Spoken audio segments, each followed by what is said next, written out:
আপনারা দেখছেন Venkatesh entertainment channel. এই চ্যানেলটি যদি আপনাদের ভালো লাগে অবশ্যই লাইক, কমেন্টস এবং শেয়ার করবেন, আর চ্যানেলটি সাবস্ক্রাইব করে নিয়মিত চ্যানেলের সাথেই থাকবেন। ধন্যবাদ। থাকে যেন মন তব শ্রীচরণে। পরম দয়াল গুরুদেব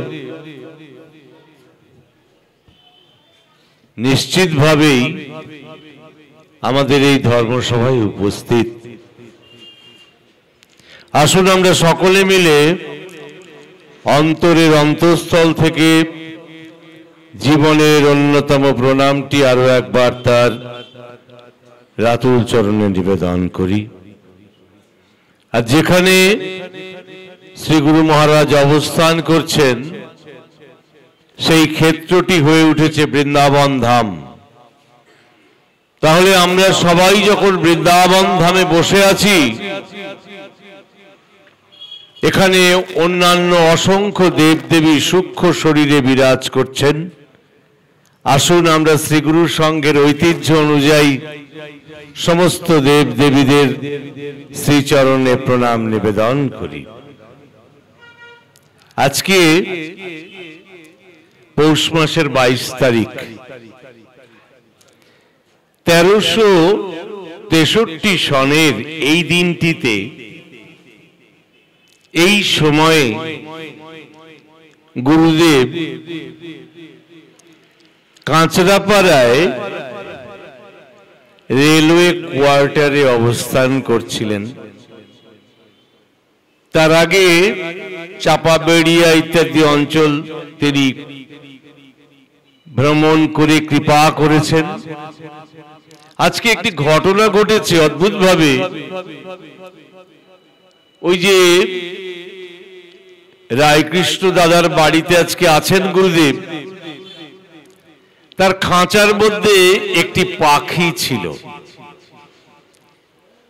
গুরুদেব লক্ষ্য করেছেন।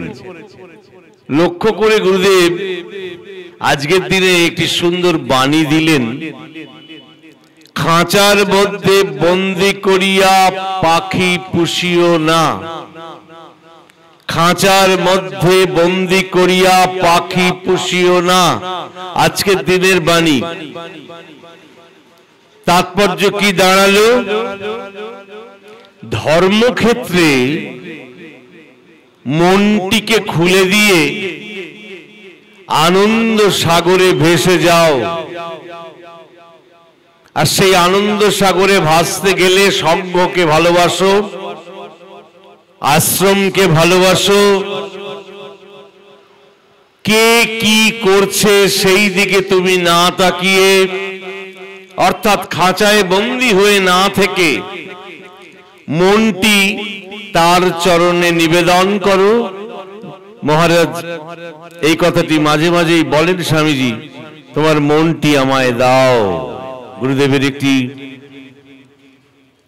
অনন্ত সুন্দর বাণী। গুরুদেব ঠাকুর শ্রী শ্রী দুর্গা প্রসন্ন পরমহংসদেব ধরাধামে কেন এলেন, আমার খুব এটা একটা দিক এখানে নিশ্চয়ই আলোচনা হয়েছে, হয়তো আমি জানি না, কিন্তু আমাদের হারুদা বলতেন, হারাই পণ্ডিত বলতেন যে এই জায়গাটা ইন্দ্রজিৎ অবশ্যই বলবে। আমার খুব শ্রদ্ধেয় মানুষ, কোন ধর্মসভায় গেলেই এরকম ডেকে পাশে বসাতো। কে কি ভাবলো না ভাবলো ওসব উনি ভাবতেন না।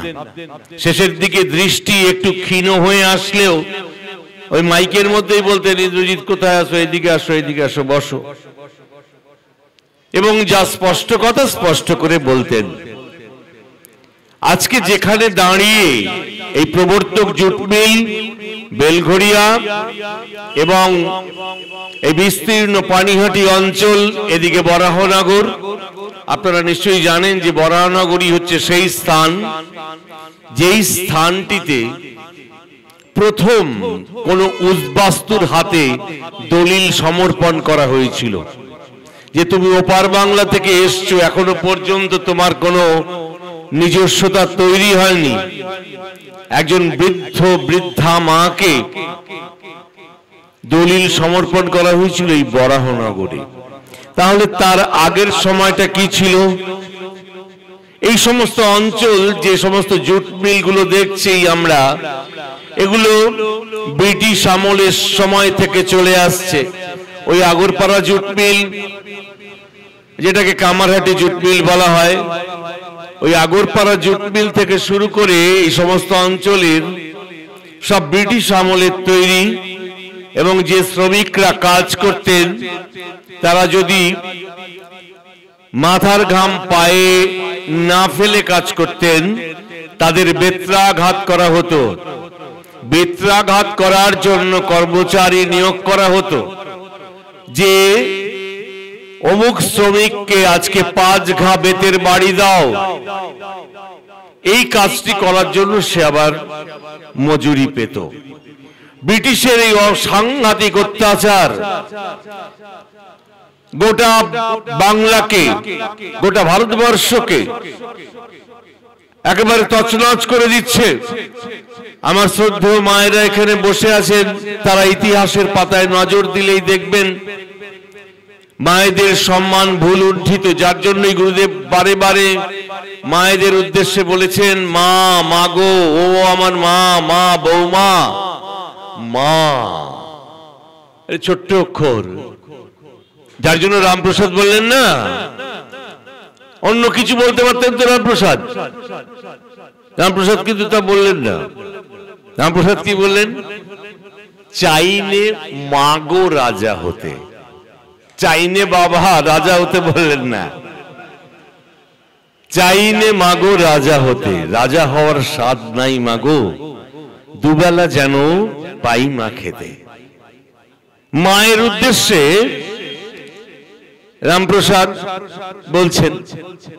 তা আমাদের গুরুদেব আমাদের বলছিলেন, বিশু ভাই, স্বামীজিও নিশ্চয়ই বলেছেন, অন্যান্যরা বলেছেন, পূর্ব জন্মের স্বীকৃতি না থাকলে শ্রী গুরু সংঘের গুরুদেবের রাতুল চরণে স্থান পাওয়া একটু কঠিন হয়। তার মানে কি, আপনি যে উপযুক্ত অক্ষরটি এখনো কর্ণে কুম্ভক ধ্বনির মতো শ্রবণ করেননি, তাই ভাবছেন যে আমি তার দীক্ষিত এখনো হতে পারিনি। তা কিন্তু সত্য নয়। ওটি প্রয়োজন আছে। ওটি জপ করার জন্য কেন দেওয়া হয়? আমার একাগ্রতা গুরুচরণে নিবিষ্ট করার জন্য। সন্তানা উপাধ্যায় সেবকায় করন্তি স্বামী, মনকে শান্ত করার জন্য তোমাকে একজন স্বামী সে একটি মন্ত্র দান করেছে কুম্ভক কণ্ঠে। এইরকম একটা বিচ্ছিন্নতা, খাওয়া জোটে না, পড়া জোটে না, লাঞ্ছনা, ব্রিটিশের অত্যাচার। পুণ্যশ্লোক উমাচরণ চক্রবর্তী বসে আছেন, তিনি মাঝে মাঝে কাশিতে যান। এটা হারুদা খুব বলতেন। চিন্তামণি দেবী শৈব সাধনায় নিবিষ্ট, বললেন যে দেখো যা পরিস্থিতি গোটা দেশের, যাও না একবার কাশিতে গিয়ে বাবা বিশ্বনাথের শরণাপন্ন হও, বাবাকে বলো আরেকবার নররূপ ধারণ করে আসতে, না হলে মানুষের উদ্ধার নেই। পুণ্যশ্লোক উমাচরণ চক্রবর্তী আপনারা জানেন, কথিত আছে যিনি পাত্রে দুগ্ধ ধারণ করে রাখলে ব্যাঘ্র এসে সেবা করে যেত। এই একটা ভ্রমরা ঘুরছে, টুকরো করে আবার জোড়া লাগিয়ে দিত। এইরকম সাধক, অর্থাৎ আমি বলতে চাইছি যেটা সাধক মানে কি, পরম্পরা। পরম্পরা যুগের সঙ্গে তাল মিলিয়ে চলতে হবে গো দিদি, কিছু করার নেই। এত বড় বড় সব ফোন বেরিয়েছে, আপনি যুগের ভালো জিনিসটা খাবেন আর মন্দটা খাবেন না, তা তো হয় না। ভালো জিনিস যেমন আপনারা শ্রবণ করছেন, আপনার হাতে এরকম একটা যন্ত্র ধরিয়ে দেওয়া হয়েছে, এর যেমন ভালো দিক আছে এর খারাপ দিকও আছে। 249 টাকায় সব ফ্রি, যা চাইবেন সব ফ্রি, 249, 299 এরম যে যেরম ভরে আর কি, সব ফ্রি। ওই ফ্রিটাই সর্বনাশ করে দিয়েছে, বুঝতে পেরেছেন? কোনো কিছু ফ্রিতে হয় না, আবার ধর্মকথাতে আসতে হয়। আপনি যদি গুরুচরণে মনোনিবেশ না করতে পারেন, সঙ্ঘকে ভালোবাসতে না পারেন, আশ্রমকে ভালোবাসতে না পারেন,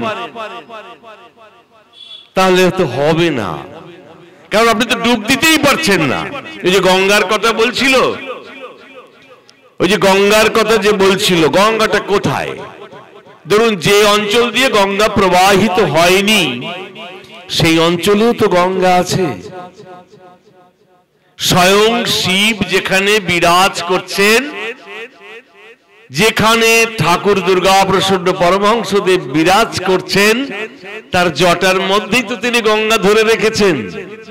এই গভীর বিশ্বাস যদি থাকে, তাহলে তার ওই বিগ্রহের মধ্যেই তাকে যেমন খুঁজে পাবেন, তেমনি খুঁজে পাবেন আপনার প্রাণের আরাধ্য আশ্রমকে, খুঁজে পাবেন প্রিয়তম সংঘকে, যে সংঘের উত্তরণের মধ্যে দিয়ে নিজের ব্যক্তিগত আত্মার উন্নতি সাধন হবে। কই যাও? ঠাকুরের কথা হচ্ছে কই যাও, আগে প্রসাদ দাও, পরে সব কথা হবে। এর মানে কি?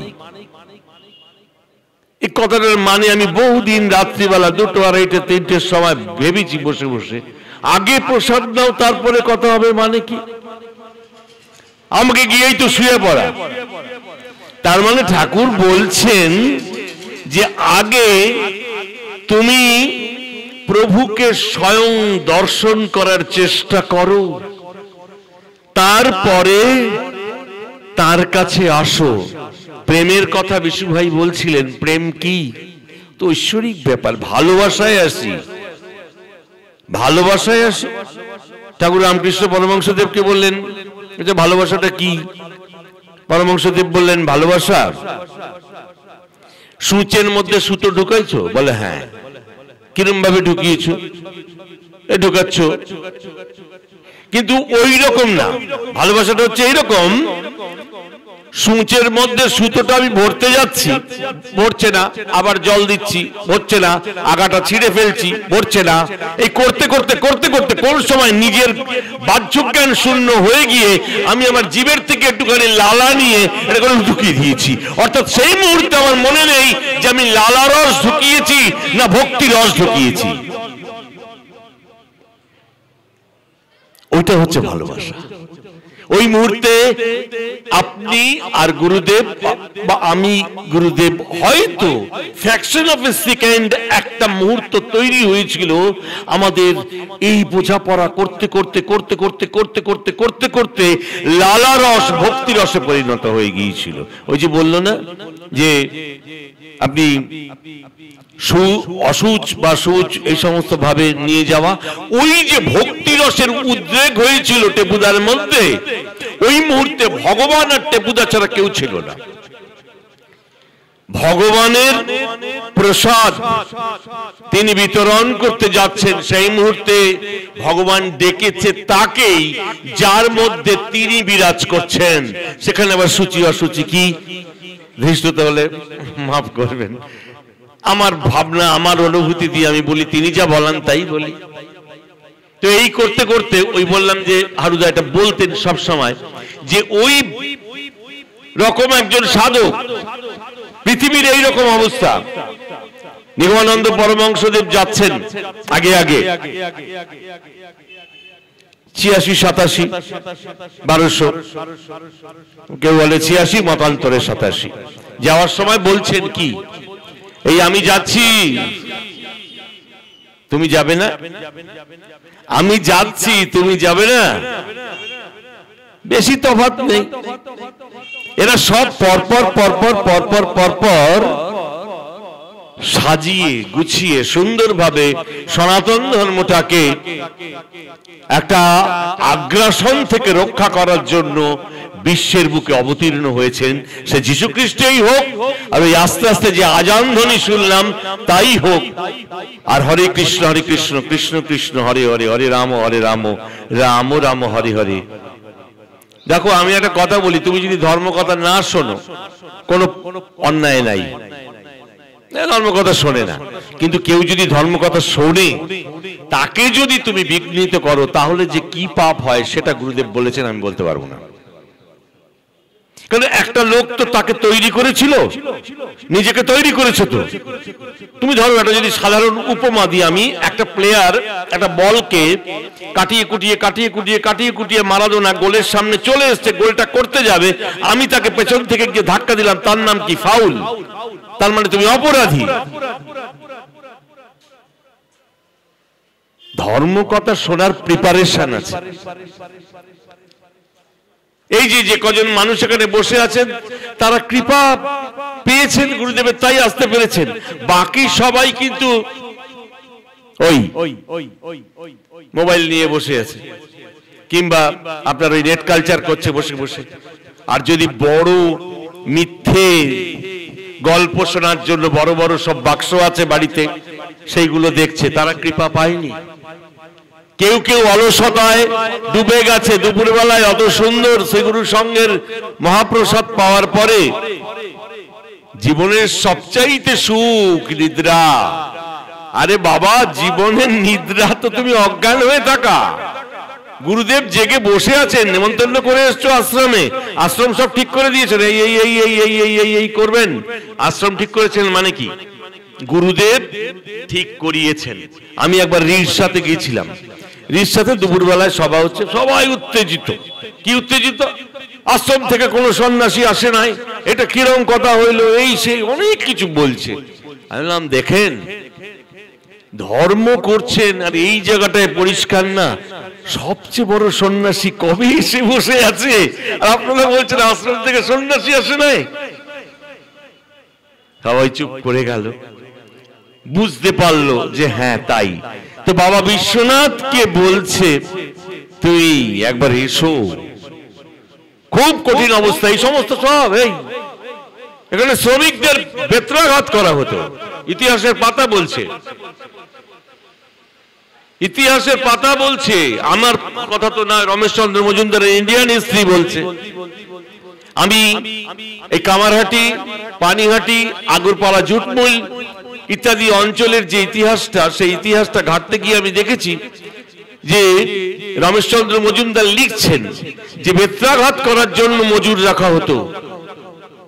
এর থেকে মুক্তির জন্য তুমি কি চাও?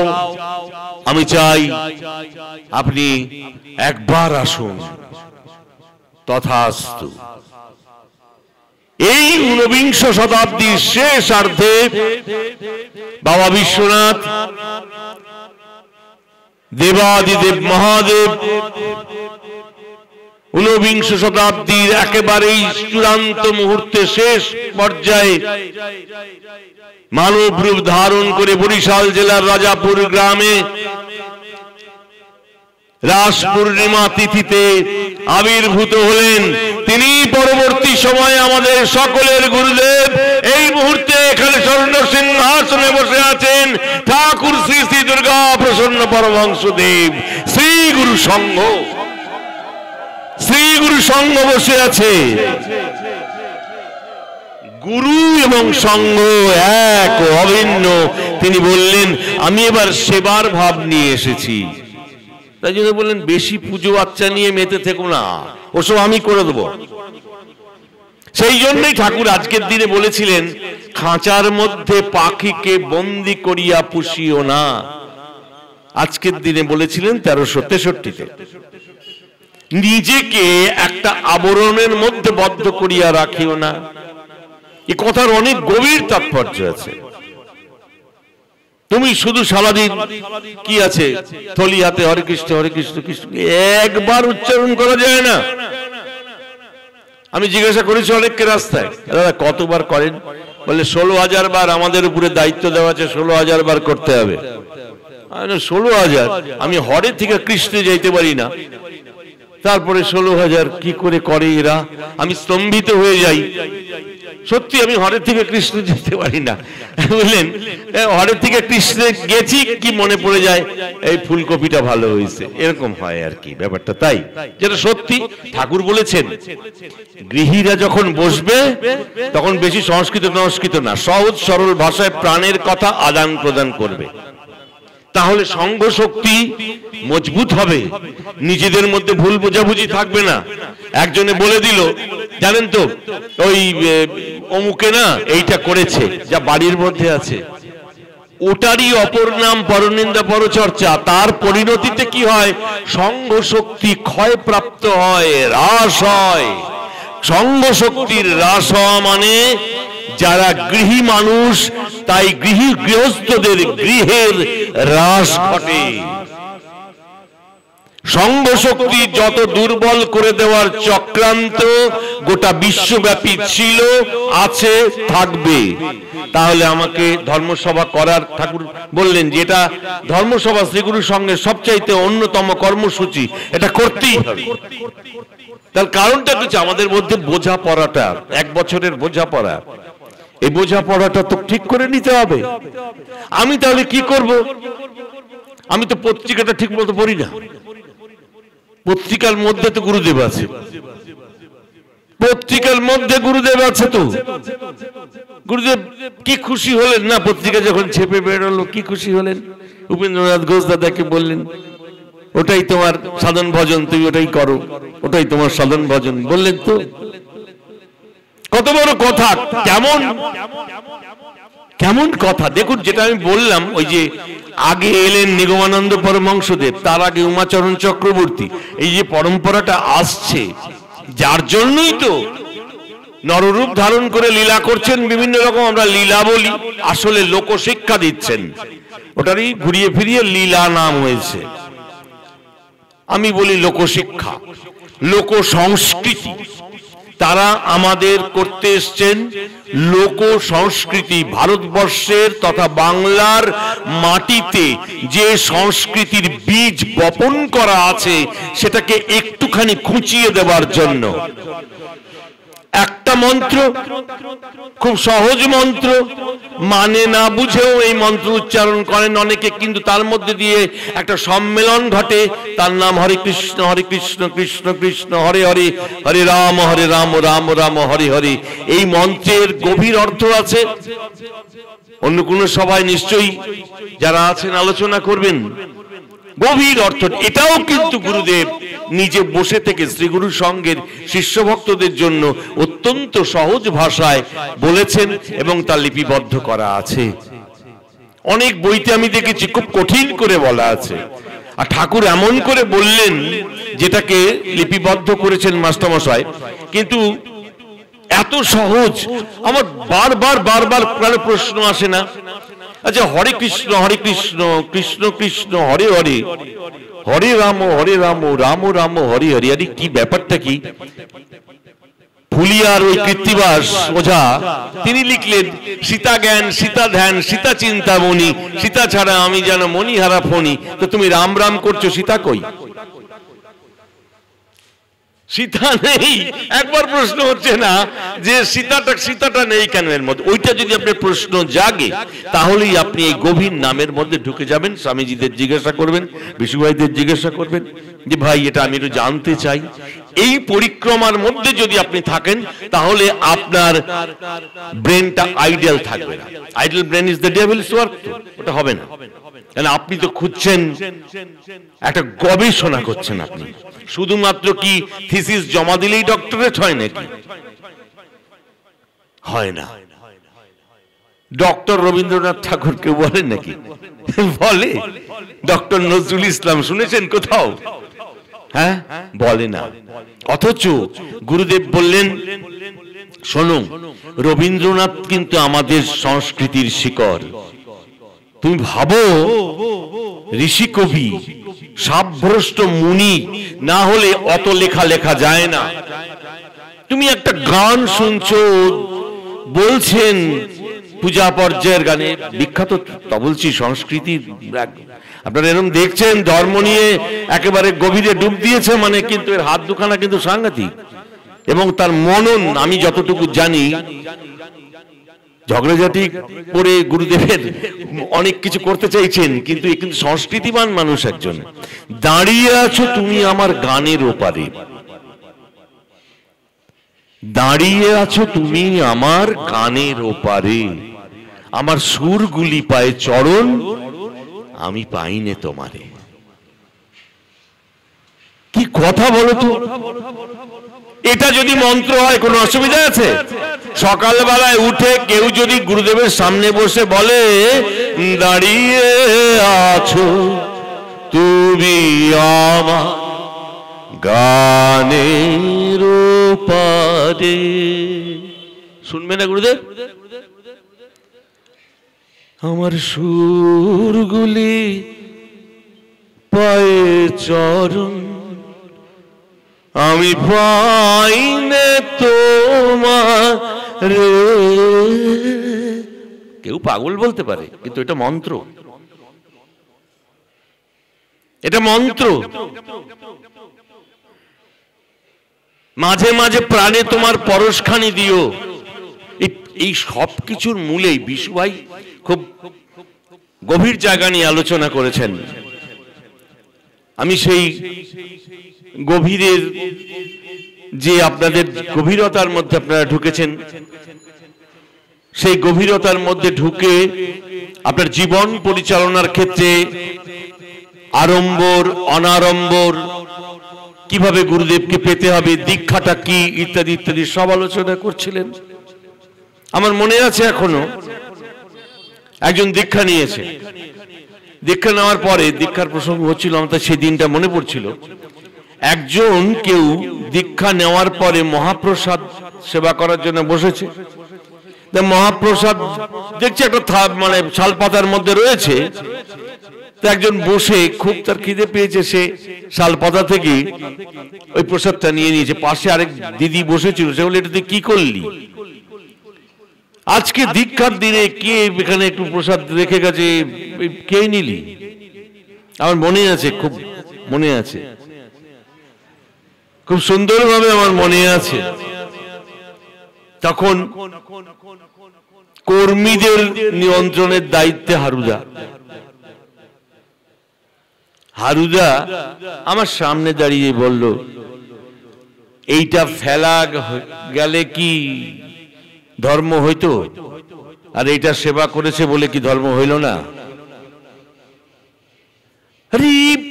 এর যে ইতিহাস, শ্রীগুরু সঙ্গের যে ইতিহাস, গুরুদেব কিন্তু সোনা দিয়ে মুড়ি দিতে পারতেন মুহূর্তের মধ্যে, তা কিন্তু তিনি করেননি। ধীরে ধীরে ধীরে ধীরে প্রত্যেকটি সিঁড়ির মধ্যে দিয়ে দিয়ে দিয়ে দিয়ে এগিয়েছেন, এগোতে এগোতে এগোতে এগোতে বললেন, আমি তোমাদের বুঝে গেছি, তোমাদের এত কিছু হবে না, আমি স্রেফ 9টা বিধান তোমাদের আমি দিলাম। সমস্ত পর্যটন যে বলছিলেন সব জায়গায় দরজা বন্ধ, শ্রীগুরু সঙ্গের দরজা সবার জন্য খোলা। তাহলে 9টা বিধান দিলেন, 9টা বিধানও হবে না, মানতে পারবো না।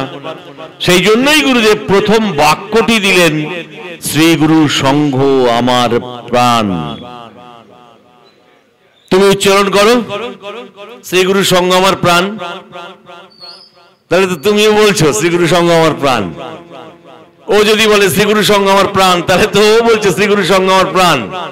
তাহলে সমবেত ভাবে আমরা যদি বলি শ্রীগুরু সঙ্ঘ আমার প্রাণ, এবং আমরা যদি সমস্বরে বলি শ্রীগুরু সঙ্ঘের জন্য যে প্রাণ দিবে আমি তার জন্য প্রাণ দিব, বিশ্ববাসী বলবে আমরা দেব। আমাদের অস্তিত্ব নেই এই মুহূর্তে, অস্তিত্ব বিপন্ন। এই গ্লোবালাইজড ওয়ার্ল্ডে মানুষ ভীষণ ইন্ডিভিজুয়াল হয়ে গেছে। শুধু ইন্ডিভিজুয়াল না, মানুষের শরীরের যে অঙ্গ প্রত্যঙ্গ গুলো আছে, আপনারা দেখবেন এই অঙ্গ প্রত্যঙ্গ গুলোর চর্চা করতে করতে পাড়ায় কেউ এসে আমায় বলল যে আমার চোখ দুটো নাকি খুব সুন্দর, অথচ পা দিয়ে আমি হাঁটি, পায়ের প্রতি নজর দেই না, হাতের প্রতি নজর দেই না, শুধুমাত্র আমি আমার চোখ দুটোকে আয়নার সামনে গিয়ে দেখি আর সাজাই। এত ইন্ডিভিজুয়ালিজম হয়ে গেছে, যার ফলে কি হচ্ছে, বিচ্ছিন্নতা তৈরি হয়। আমরা গৃহীরা, আমরা সংঘবদ্ধ থাকবো কি করে? আমাদের সংঘবদ্ধতার সূত্রটা কি? গুরুদেব খুশি হবেন কিসে? সঙ্গবদ্ধতায় তো খুশি হবেন। সঙ্গবদ্ধতাটা শুরু হবে কোথা থেকে? একদম ঘর থেকে শুরু হবে। সঙ্গবদ্ধতাটা ঘর থেকে শুরু হবে। বড় বউ থাকবে, মেজ বউ থাকবে, ছোট বউ থাকবে, বড়দা থাকবে, মেজদা থাকবে, ছোটদা থাকবে। এর মধ্যে দিয়েই গড়ে উঠবে একটি আদর্শ গার্হস্থ্য জীবন। আজকে মা যেমন বড় বউকে বুঝিয়ে দিয়ে যাবে যে লক্ষ্মী পূজার দিনে কেমন ভাবে ভোগটা রান্না করতে হয়, বড় বৌদির যখন বয়সটা হয়ে যাবে মেজ বউকে শিখিয়ে দেবে, মেজ বউ ছোট বউকে শিখিয়ে দেবে। হ্যাঁ, এই সমস্ত এই যে কথাবার্তা বলে, যে বলছিল না যে কলিতে হবেই, 12 মিনিট অন্তর হওয়ার কথা, 12 মিনিটের একটু বেশি পরে হয়েছে আর কি। যাই হোক, কিন্তু হবেই এটা। আমি এগুলো এখন আর গায়ে নেই না, আমি মানে এগুলো কানে ঢোকে না। যাই হোক, তাহলে আমি যেটা বলতে চাইছি সেটা হচ্ছে সংঘ। শ্রীগুরু সংঘ আমার প্রাণ। শ্রীগুরু সংঘের জন্য যে প্রাণ দিবে, আমি তাহার জন্য প্রাণ দিব। খুব মিষ্টি করে ভ্রাতৃসঙ্গে মাতৃসঙ্গে আপনি যদি বাণী, এই নববিধানটা পাঠ হয় তো, আমি বলছি নববিধান পাঠ হচ্ছে, নববিধানে কিভাবে পাঠ হচ্ছে এটাই শিক্ষার জন্য এই ধর্মসভা। শ্রীগুরুর সংঘ আমার প্রাণ, তাড়াহুড়ো করার কিচ্ছু নাই। শ্রীগুরু সংঘ আমার প্রাণ, শ্রীগুরু সংঘের জন্য না না না না না, ধর্মসভা হচ্ছে না। ওটা গুরু বাক্য, চূড়ান্ত বাক্য। 1 বছর বলেছিলেন তোমরা চর্চা করো, 66-তে 67-তে গ্রহণ করলেন। খুব নরম করে বলে না, এবার আশিস তুমি ভাতৃর সঙ্গে বসে বলে, আশিস তুমি আজকে নববিধানটা পড়ো। তাড়াহুড়োর কিচ্ছু নেই, খুব মনোযোগ দিয়ে গুরুদেবের চরণে মনটি নিবিষ্ট করে বলুন না, শ্রীগুরু সংঘ আমার প্রাণ। শ্রীগুরু সংঘের জন্য যে প্রাণ দিবে, আমি তাহার জন্য প্রাণ দিব। শ্রীগুরু সংঘকে বাঁচাইয়া রাখাই আমার শিষ্যের শিষ্যত্বের লক্ষণ। যে শ্রীগুরু সংঘকে ভালোবাসিতে পারিবে না, তাকে আমি কিভাবে শিষ্য বলিয়া মনে করিতে পারি? আপনি ওই একটা জায়গাতেই আটকে যাবেন, পরেরটায় অনেক পরে যেতে হবে। কি আসিস, তাই তো? শ্রীগুরু সংঘ আমার প্রাণ, এটা ভেতর থেকে যদি না বলি, শুধু শুধু ওই, মাফ করবেন আমায়, আমি দেখেছি অনেক জায়গাতেই যারা প্রফেশনালি কীর্তন টির্তন করেন, জড়িয়ে ধরে চোখের জল ফেলেন কারণে অকারণে। আমি বুঝি না যে, আমি অনেক মাকে দেখেছি, অনেক দাদাকে দেখেছি, অনেক বাবাকে দেখেছি যার চোখ দিয়ে কখনো জল পড়ে না, অথচ এক গভীর সাধনায় মগ্ন হয়ে থাকেন ওই তারক ব্রহ্ম নাম শোনার সময়। তাহলে সংঘকে আঁকড়ে ধরে যত আমি এগোবো, ততই গুরুর কাছাকাছি পৌঁছতে পারবো। সেই জন্য গুরুদেব বললেন, একটা জায়গাতেই তুমি যা করবে দান করো, এবং সেখান থেকেই বাদবাকি যাদের যা দরকার ডিস্ট্রিবিউশন হবে। তো বাণীর মধ্যে আছে, বাণী চিরন্তনী, দাম খুব কম, একটা কিনে এনে ঘরে রেখে দিলাম, কোনো লাভ নাই। প্রতিদিন একটা বাণী যদি পড়া যায়, যদি অফিস কাচারি থাকে, ব্যবসা বাণিজ্য থাকে, তাড়াতাড়ি চলে গেলাম, বাণীটা পড়ে রাত্রে ফিরে এসে যদি বাণীটাকে একটুখানি চেষ্টা করি, একটা বাণী 5 দিন ধরে চেষ্টা করি, একটা বাণী 5 দিন ধরে চেষ্টা করি, 7 দিন ধরে চেষ্টা করি, সারা জীবনে বাণী চিরন্তনী শেষ হবে না। এই জন্য বাণী চিরন্তনীর 2য় খণ্ড প্রকাশিত হবে, সব প্রস্তুতি হয়ে গেছে। আমি খুব আহ্লাদিত হইনি, গুরুদেব মাফ করবে নিশ্চয়ই, আমি তো একটাই পারিনি। আমার রামায়ণ, আমার মহাভারত, আমার ভাগবত, আমার বাইবেল, আমার কোরআন, আমার সমস্ত কিছু লিপিবদ্ধ হয়ে আছে ওইখানে। আমি যখন আসছিলাম তখন যেন ওইখানে আল্লাহু আকবার হচ্ছে, আমি শুনতে পাচ্ছিলাম। গুরুদেব বলছেন, মানুষ মাত্র এক, তার ধর্ম এক, তার গন্তব্য পথ এক, শুধু মাঝি আর নৌকা পৃথক পৃথক। তুমি এক মাঝির নৌকায় আরোহণ করিয়াছ বলিয়া অপরে অন্য মাঝির নৌকায় উঠিলে তাহাকে কেন ঘৃণা করিবে? সুতরাং সকল ধর্মে সমান শ্রদ্ধা প্রদর্শন করো। যখন ঢুকছিলাম মনে হচ্ছিল ওই যে রব, ওই রবের মধ্যে দিয়ে এই শ্রী গুরু সঙ্গের কথা হচ্ছে, যা ভাই বলছিলাম, সর্বোচ্চ গুরুদেব, যার জন্যই তো নড়াই মাঝি, যার জন্যই নড়াই মাঝি গুরুদেবকে দেখেছিলেন না মাজারের উপরে বসে আছেন। এইটাই হচ্ছে কি কথা। আমি কি চাই? গুরু দর্শন করতে চাই। আর গুরুকে দর্শন করতে গেলে সঙ্গকে ভালোবাসতে হবে। তোমার কানের পাশে কিন্তু এই গ্লোবালাইজড ওয়ার্ল্ড আমার গুরু ভাই, সে হয়তো ভুল পথে চলছে, ভুল কথা বলছে, তুমি এই কান দিয়ে শোনো, এই কান দিয়ে বের করে দাও। তোমার তো ওটা কাজ নয়। তুমি পৃথিবীতে এসেছো কেন? এই প্রশ্নটা আগে করো নিজেকে।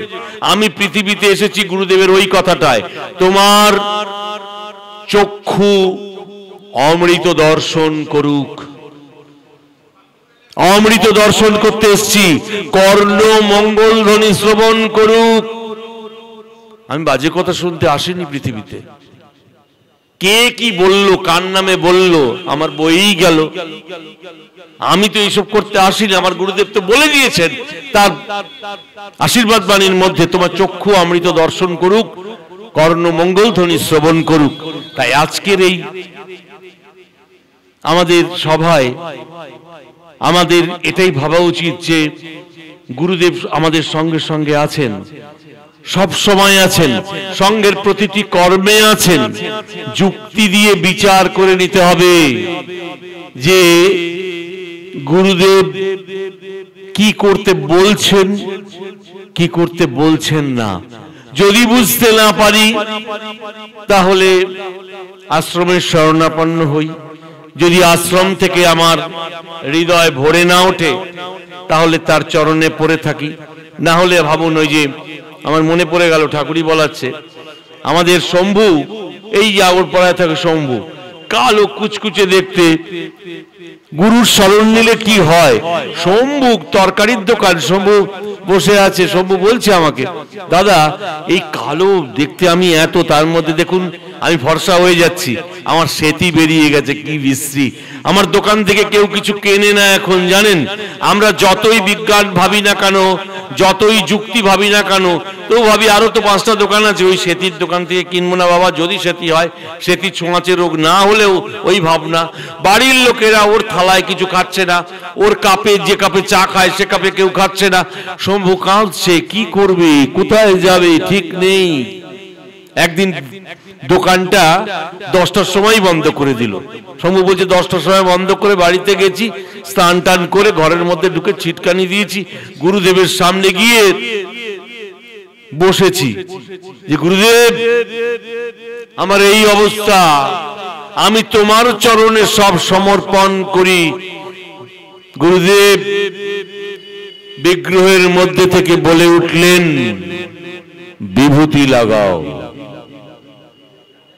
শম্ভু এখন সুস্থ, শম্ভু এখন সুস্থ, দোকানদারি করছে। আমি এই উপমাটা দিলাম অন্য কোনো কারণে নয়, এই কারণটা যে ও সমস্ত কিছু ছেড়ে মুহূর্তের জন্য হলেও গুরুর কাছে যেতে পেরেছে। এই গুরুর কাছে যদি যেতে পারাটা হয়, যাওয়ার চেষ্টাটা যদি থাকে, তাহলেই একটা নরেন বিবেকানন্দ হয়ে উঠতে পারে। গুরুর কাছে যাওয়ার ইচ্ছে ছিল বলেই একটা নরেন, একটা বিবেকানন্দ হয়ে উঠতে পারে। একটা বিদেশিনী তার মাস্টারকে ফলো করছে বলেই নিবেদিতা হয়ে উঠতে পারে। আর একজন বিশ্বকে পথ দেখাবে বলে, মাতৃত্বের ধ্বজা ধরেছিল বলে সে মা হতে পারে। শ্রীগুরুর সঙ্গে ওই সব রয়েছে, আমরা খুঁজলাম না। বেলা বয়ে যায়, ছোট্ট মোদের পানসি তরি সঙ্গে কে কে যাবি আয়। আবার রবীন্দ্রনাথ বলছে, ঠাই নাই ঠাই নাই ছোট সে তরি, আমারই সোনার ধানে গিয়েছে ভরি। সবাইকে তো জায়গা দেবেন না, গুরুদেব বলেছেন। এত মুকুল ধরে গাছে ঝরে পড়ে যায়, গুরুদেব বলেছেন এই যে সব দেখো, এই সব কি আমার? সবাই আমার।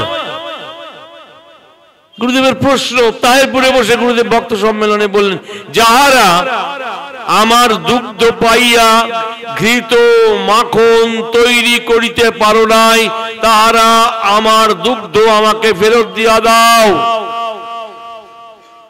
কি কঠিন কথা! ভালোবাসার অনন্ত সুন্দর হৃদয় আবেগ দিয়ে বললেন, ফেরত দিয়ে দাও বাবা, তাতে ভালো থাকবে। পারছো না তো দীক্ষা দীক্ষা করে ছুটলে হবে? দীক্ষা দীক্ষা দীক্ষা দীক্ষা, আমার তো কোনো প্রিপারেশন নেই, আমি দীক্ষাটা নেব কি করে? কিসের দীক্ষা নেবেন? ঠিক আছে, ধর্মের দীক্ষা খুব সহজে ফর্ম ফিল আপ করলাম, হয়ে গেল। আপনি তো ভাবছেন আপনার ছেলেকে সৌরভ গাঙ্গুলি তৈরি করবেন, তার দীক্ষাটা দিয়েছেন? কোথায় দিয়েছেন? নিজেকে তৈরি তো করেননি, ছোটবেলা থেকে ছেলেটাকে তৈরি করেননি। অথচ আপনি স্বপ্ন দেখছেন যে আমার ছেলেটা সৌরভ গাঙ্গুলি হবে, আমার বিশ্বব্যাপী নাম হবে, অমুক হবে, তমুক হবে, সব হবে। আপনার ঘর থেকে একটা সাধক তৈরি করতে পারেন না?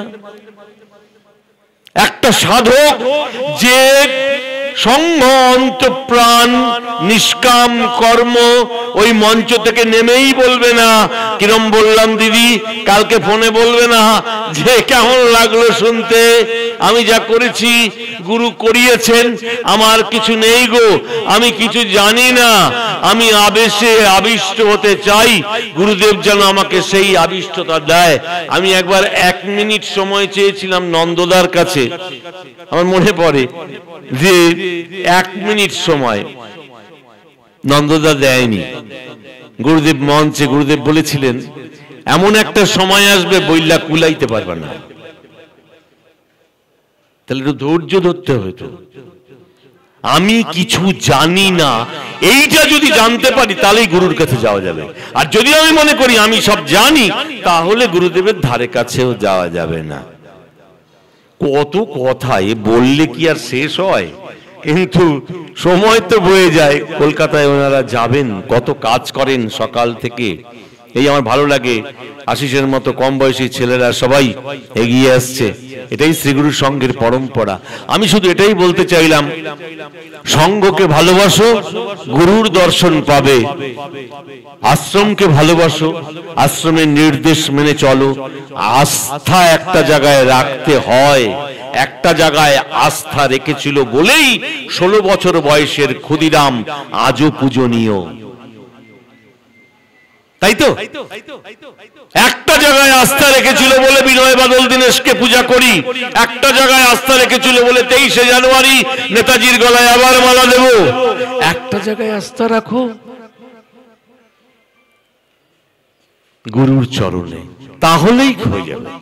সংঘকে ভালোবাসো, আশ্রমকে আঁকড়ে ধরে থাকো। আশ্রমে কি ভুল হচ্ছে, কি ত্রুটি হচ্ছে, তা বিচার করার আমি কে? গুরুদেব কোথাও লিখেছে? কোথাও একটা দেখান তো আমায়, আমি তন্ন তন্ন করে চেষ্টা করি খুঁজতে। আমার রাত্রিবেলায় ঘুম ভেঙে গেলে আমি দেখি যে এইটা কোথাও আছে না, কোথাও নেই। যার সংঘ তিনি রক্ষা করেন, যে পথে সংঘ চলবে তিনি ঠিক করেন, তিনি সব। তাহলে আমাদের একমাত্র ওই যেটাকে লালারস ভাবি, সেটা লালারস নয়, সেটা ভক্তিরস। ওই ভক্তিরসের সুতোটা সূচের মধ্যে দিয়ে ঢুকিয়ে দিতে পারলেই তার শ্রীচরণে আমরা স্থান পেয়ে যাব। শ্রী গুরু জয়, শ্রী গুরু জয়, শ্রী গুরু জয়, শ্রী গুরু জয়। ধন্যবাদ জানাই শ্রদ্ধেয় গুরু ভাই সুবক্তা ইন্দ্রজিৎ গুহ দাদাকে। তিনি অপূর্বভাবে গুরুবাণী ব্যাখ্যা করলেন। শ্রীগুরু মহারাজের একটি বাণী, খাঁচার ভিতর পাখি পুষিও না, সেই কথাটির একটি নতুন ব্যাখ্যা আজ আমরা তার থেকে জানতে পারলাম। অসংখ্য ধন্যবাদ জানাই দাদাকে। তিনি রবীন্দ্রনাথের গান মন্ত্র স্বরূপ এ কথাও তিনি তুলে ধরলেন। রবীন্দ্রনাথ ঠাকুরও সেই একই কথা বলেছিলেন যতীন্দ্রনাথ ঠাকুরকে।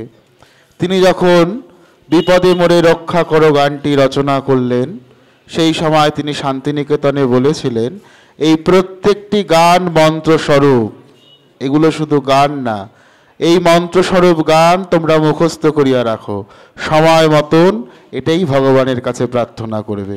সেগুলো লিপিবদ্ধ করে শান্তিনিকেতনের সামনে লাগানো আছে একটি মিউজিয়ামে, আপনারা গেলে দেখতে পারবেন।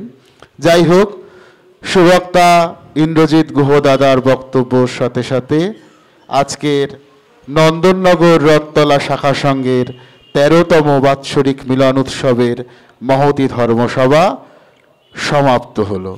শ্রী গুরু জয়।